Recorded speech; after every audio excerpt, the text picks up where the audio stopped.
Bonjour, bonjour. J'espère que vous allez bien. Alors aujourd'hui, on se retrouve avec un nouveau projet où j'ai encore mixé le scrap et la broderie. On va s'envoler avec une jolie libellule de la collection de tampons de la Fée du Scrap.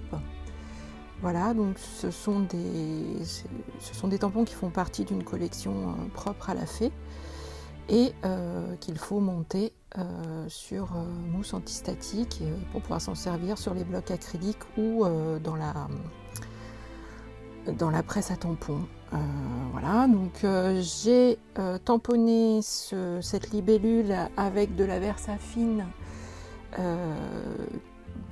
coloris beau bleu sur de l'organza de soie monté sur un tambour tendu pour pouvoir donc poser mes perles, mes paillettes au Lunéville avec un crochet de Lunéville, la technique de la broderie de Lunéville donc. Et ensuite à l'aiguille j'ai rajouté des strass, des paillettes que j'ai pliées et de la cantille, voilà, sur le corps et à certains endroits sur les ailes. Ça a un effet métallique très très joli, et si on regarde les libellules de près, elles ont tous ces reflets en fait sur leurs ailes. Voilà, donc j'ai trouvé que c'était un matériau qui s'adaptait bien à la représentation d'une libellule. Voilà, ensuite j'ai utilisé un tampon pour le fond de chez Aladdin, les Doodler Stamp, qui font en fait des cadres. Voilà. Donc c'est très joli, c'est pareil, là j'ai tamponné avec différentes couleurs de Versafine clair, donc des verts, des bleus, voilà, pour avoir plusieurs nuances. Donc j'ai fait mon fond comme ceci, je suis venue le peindre à l'aquarelle avec deux types d'aquarelle, de l'aquarelle classique. Voilà, donc je me souviens plus exactement. Alors, on va regarder. Voilà, donc j'ai cette palette là de chez Etcher, je crois. Voilà. Donc il y a une belle palette de couleurs. J'ai essayé de me servir de tous les verts et turquoise qu'il y avait dans cette palette. Et pour le côté métallisé, toujours pour que ce soit assorti aux paillettes et aux perles, j'ai utilisé la Paul Rubens. Donc là vous avez une belle gamme d'aquarelles métallisées. Voilà, donc là c'est pareil, j'ai un peu mélangé au fur et à mesure sur le tampon, les coloris bleu, vert. Voilà, donc là j'ai fait le tampon à même le papier. Je suis venue faire des petites taches d'aquarelle avec un pinceau éventail.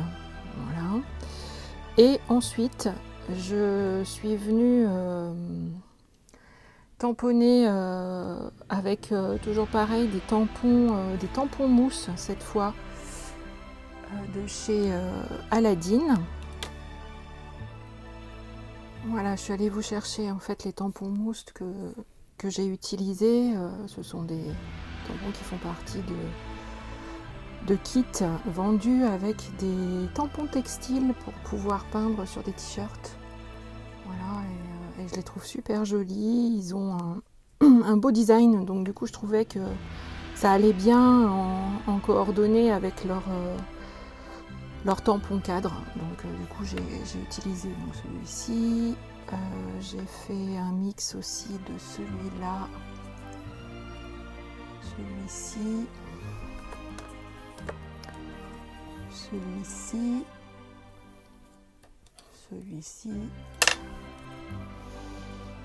et j'ai dû mettre aussi celle-ci. Voilà. Donc je les ai tamponnés à la Versamark sur du papier aquarelle.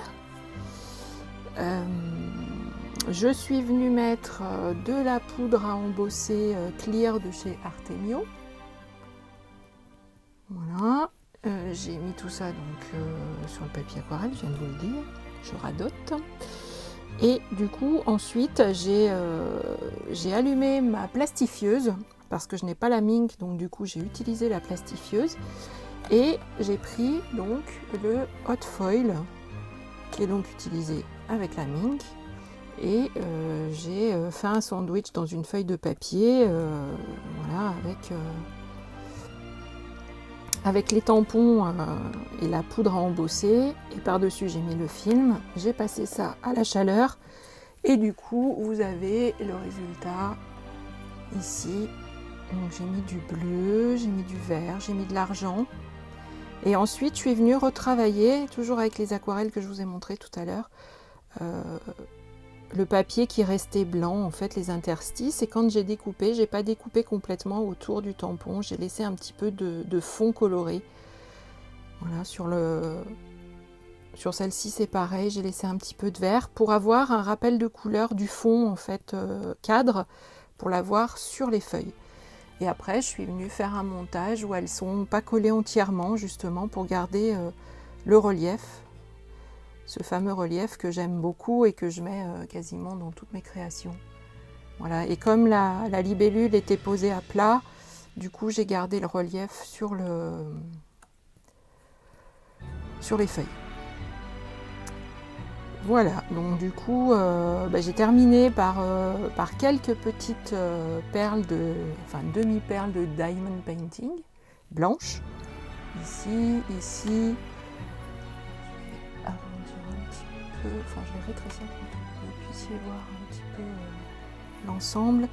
J'en ai mis là en bas, une là et une là. C'est vraiment histoire d'avoir une autre nuance de blanc et pour lier un peu toutes ces feuilles qui sont autour du cadre.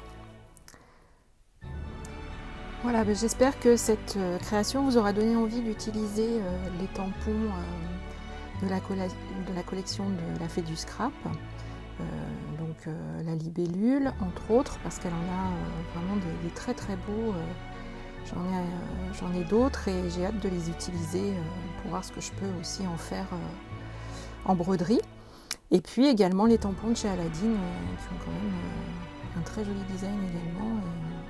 C'était un vrai plaisir de travailler avec ceux-ci également.